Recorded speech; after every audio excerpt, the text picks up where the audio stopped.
kick off Mello TV Sports with some interesting football news. As in a Mello TV Sports update, Craig Butler, father of Kyle Butler, has refuted claims that he has been abusive to his son.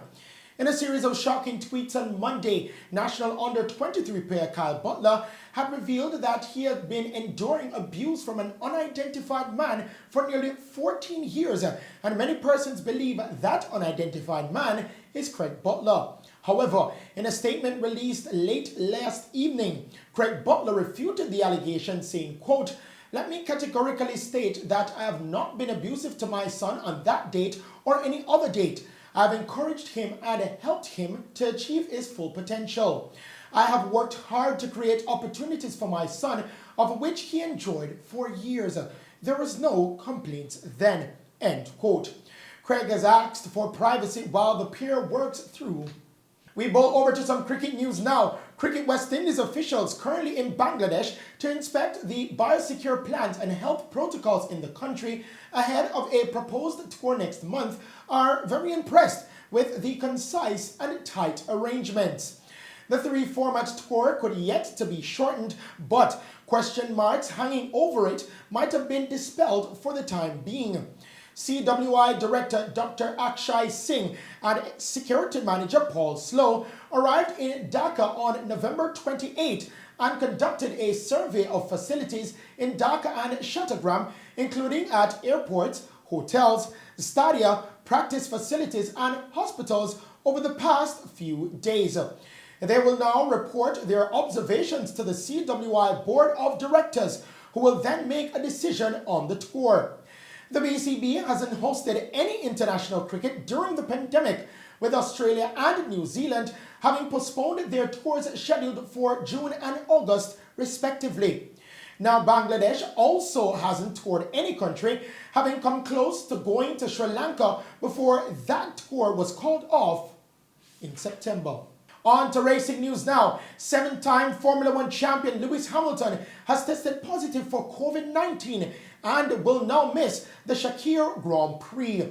In a statement released yesterday, his team Mercedes stated that Hamilton was tested 3 times last week and all tests returned negative, but this morning showed mild symptoms. He is now isolating in Bahrain. The team will announce a replacement for Hamilton this week, with reserve driver Stoffel Van Doorn already scheduled to travel to Bahrain after Formula E testing in Valencia. Formula One has said that Hamilton has to return a negative test or he could not compete in the final race in Abu Dhabi. On to basketball news now. LeBron James has agreed to a 2-year, $85 million contract extension with the Los Angeles Lakers. LeBron, who won Finals MVP after leading the Lakers to another championship, had 2 years remaining on the 4-year maximum contract he signed with the team back in 2018 with a player option for the 4th year. The first year of the extension will take place of the 2020 to 2022 player option. Now to end tonight's sports package, we present you with Sports Spotlight.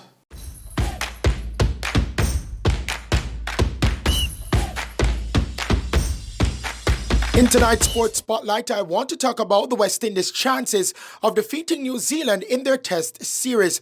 Today is the first day of the first test, and to be fair, I don't think that the West Indies will win this test series.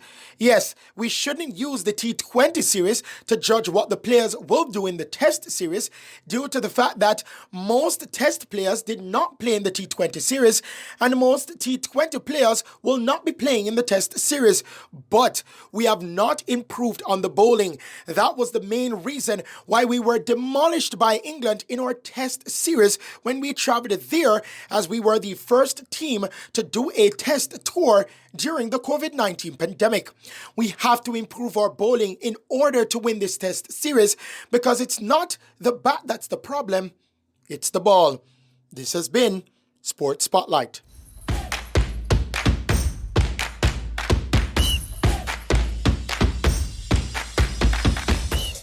And those are the stories making sports news tonight. I'm Christopher Scott. Remember, stay safe and pleasant viewing.